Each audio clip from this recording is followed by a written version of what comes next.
Thomas the Rhymer is surely one of the best known fairy stories in the Border tradition.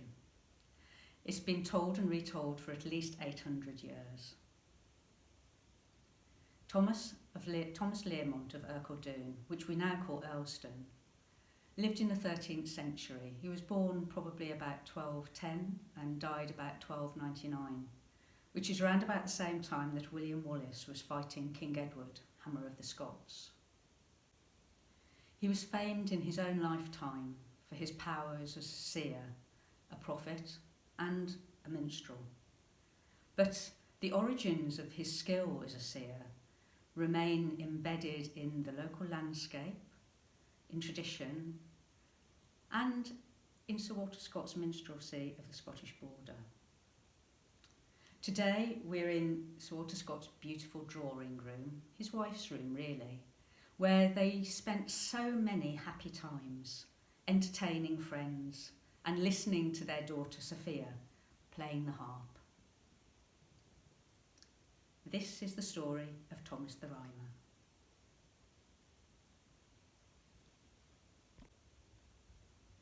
Thomas of Ercildoune was a happy young man, and why not?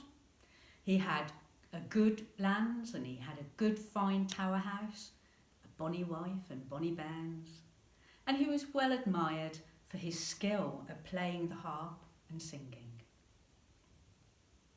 One fine day, Thomas was out in the beautiful Eildon hills, sitting underneath a tree next to the Huntly burn, when he heard coming towards him the sound of many tinkling silvery bells. And when he looked up, he was astonished to see the most radiantly beautiful woman coming towards him on a dapple grey horse. Her hair was the colour of golden corn, and her grass-green dress was embroidered at the cuffs and the hems, and just the same colour as her eyes. Her beautiful horse was covered all over his mane with silver bells, and his reins and bridle with silver bells too, that tinkled as they ran. And next to them she had a string of fine hunting hounds. Thomas scrambled to his feet and then dropped down to one knee, and he welcomed her as the Queen of Heaven, who he was sure she must be. But she said no. No, Thomas, that is not my name, but a queen I am, a queen of faraway lands. Now come now, Thomas, have you not a kiss for the Queen of the Fairy? Well, Thomas was enchanted already, and he rose up on his toes and reached forward, closing his eyes to kiss her lips. But, oh, they were so cold, and when he stepped back, he was horrified to see that the beautiful woman had gone, and in her place there was an old crone with long silver hair and a face rutted with the lines of years. That beautiful green dress had gone and was now the colour of ashes, and floated around her silk as grey as a spider's web. She looked at Thomas and said, "That kiss has cost you dear, for now you must give me 7 long years and come with me to be my servant in fairyland." "No, I cannot," said Thomas. I have a land and I have a family. You've tricked me." "Be that as it may," said the old queen, "but I am a queen, and this queen you cannot deny. So climb up behind me, Thomas, because I have a great need of you and your music, which we in fairyland love. Climb up behind me, for we must go to fairyland." Thomas had no strength to avoid. He was obliged to climb up behind the old queen on the horse, and though his heart was breaking, he had to hold on for his life as the horse reared up, spun round, and started off at a terrific pace. On and on they rode, over the hills and down the valleys, through the forests, past all the places that Thomas knew so well, until he came to a place he'd never seen before, and he was a stranger in a strange land. Here the Queen pulled up the horse and climbed down, and told Thomas to climb down too, and to rest his head upon her knee, for she had something to show him. There in front of his vision, the landscape of the bleak moor shimmered in front of his eyes, and instead the Queen showed him 3 roads stretching away in front of him. The first road that Thomas saw was broad and long, and on either side lined with tall, fragrant lilies, an easy road, Thomas thought, to follow. The old Queen read his thoughts and said, "Yes, easy it is, Thomas, and tempting, and many mortal men follow that road, and yet it is the road to ruination and hell." Thomas looked at the second road, and this one was so different, twisting and steep, on either side overgrown with brambles and stinging nettles. It was a hard and difficult road to follow, he thought. And again the Queen read his thoughts and said, "Yes, a difficult road, this one, Thomas. One so difficult that few mortal men choose to follow it. And yet it is the road that leads to peace and to heaven." And the third road that Thomas looked at, this was different again. It was winding, gentle. It went through great bushes of blooming broom. There was heather, and on either side there was dancing harebells and ferns. It was a bonny road. And the Queen read his mind and said, "Oh, yes, it is a bonny road, Thomas. And it is the road that we will take, for this bonny road leads to fairyland." And so they carried on their journey. They climbed back upon the horse and set off. And they rode on and on, and they rode on until the light grew dim. And they splashed through many rivers. And the smell of moss and damp places was in Thomas's nose. And then as the light grew so dim and dark, he felt that they went through a river which was different. It was thicker and slower than the others. And when he looked down in the murk, he saw to his horror that it was blood that they travelled through. And the Queen read his thoughts and said, "Yes, Thomas, this river carries away all the blood that is shed on earth by mortal men." And Thomas closed his eyes in sadness and weariness, and they carried on their journey. Soon the light came back, and on either side there were banks of green grass, and the smell of the good green earth was in Thomas's nose.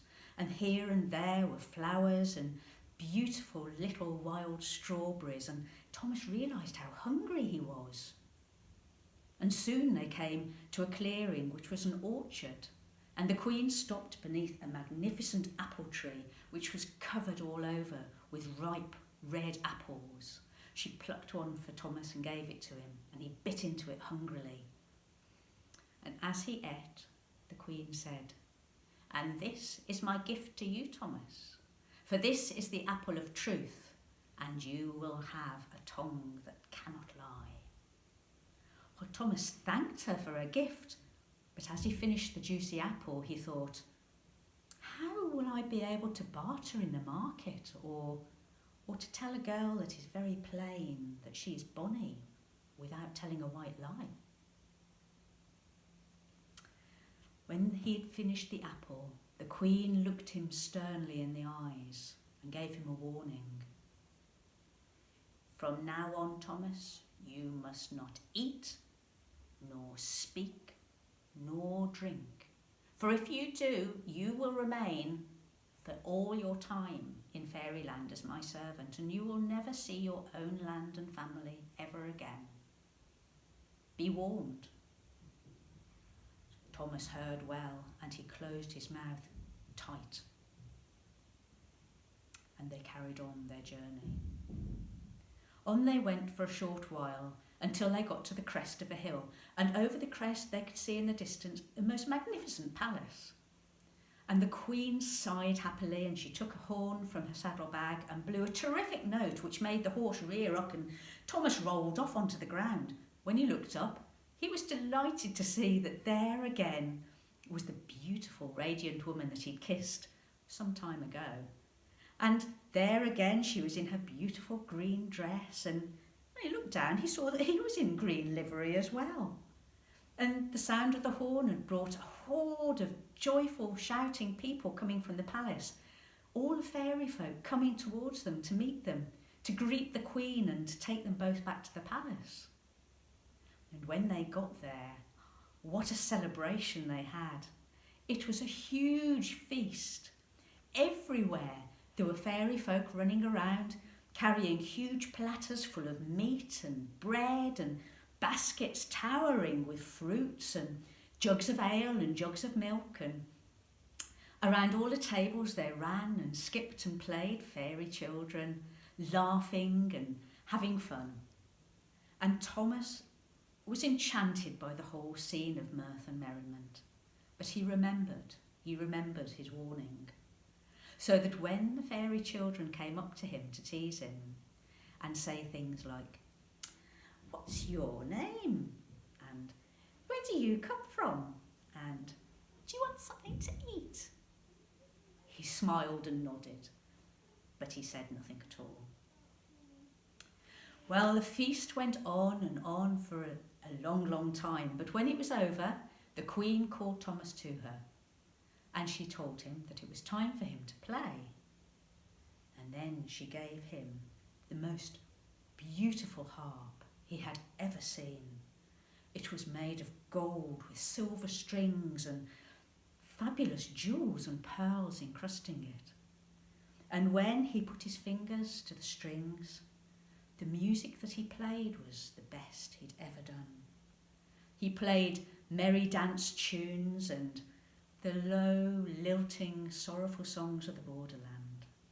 And all the company danced and danced and danced until one by one each fell asleep.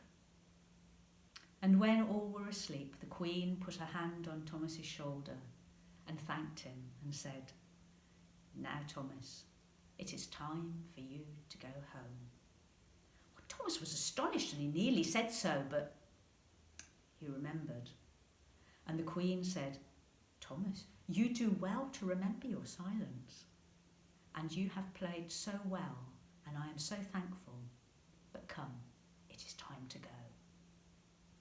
And so she led him back through the hall of sleeping people to the entrance, and there again was the beautiful dapple grey horse, and they both climbed on, and it reared up, spun round and fled away at a great speed. And it seemed in the blink of an eye that Thomas was back, standing underneath that tree by the Huntley Burn in the beautiful Eildon hills, where he had first seen the beautiful woman some time ago. When he climbed down from the horse, Thomas felt his heart sad, and he asked the Queen if she would give him a token by which to remember her, and if he would ever see her again. The Queen reached into her saddlebag and brought out the self-same harp that he'd played so long and so well in fairyland. And she said, "Thomas, when you play this, you will remember me. And the gift of truth I have already given you, but also the gift of rhyming, so that for the rest of your life and for the rest of time you will be known as Thomas the Rhymer, and people will listen to what you say and the strange things that you will see for the future, and they will remember and know your name. And we will meet again. We will meet again one day. I will send for you, and you will know when that day has come." And with that, the Queen brought in the reins of a horse. The horse spun round and sped off, and in the blink of an eye was disappeared into the distance. Thomas turned and slowly walked back through familiar ways to his own house and his own door. And what mighty wonder there was when the door opened, and there was his own dear wife, looking somewhat older than she had done, and her beautiful raven black hair with streaks of silver in it. And you can imagine, there was 1,000 questions, but there was the only thing that Thomas could say was that he'd been on a long journey to a strange land and seen and learned many strange things, but now he was home. And when he started to play that enchanted harp, everybody forgot to ask him questions. They had only to listen.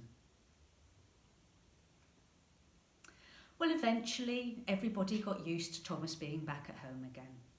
And if they had queries as to where he'd been and where he got his strange knowledge from, they kept it to themselves. And over the years, Thomas became very well known, famous, for always speaking the truth, for his wisdom, for his foretelling strange things that happened in the future, things that people didn't really understand. And so he became known as a very wise seer, and people travelled from miles and miles from here and there to come and see him.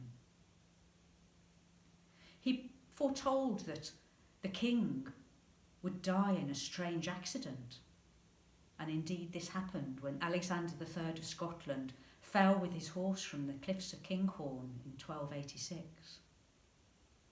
He foretold that the burns would run with blood at Bannockburn, and he foretold that the sheep would put the ploughs on the shelves and not in the fields. When Thomas was an old man and he'd lived a long and happy life, one night his servants came into the hall and they had a strange sight that they wanted to talk to him about. They'd seen 2 deer standing by the gates, a white hart and a white hind, and they wondered if Thomas thought it was an omen. Thomas knew that this was the time, and he stood up and he pulled his cloak around him, and he took his staff and his harp, and he kissed his family goodbye. Then he went slowly down the steps and out into the courtyard, and his family saw him stoop and talk to the deer before they turned, and he followed them out through the gates, over Leader Water and through the forest. And that was the last time that they ever saw Thomas the Rhymer. But people have believed ever since that he went to dwell again in the land of the fairy, and that he still dwells there. And that is the end of my story.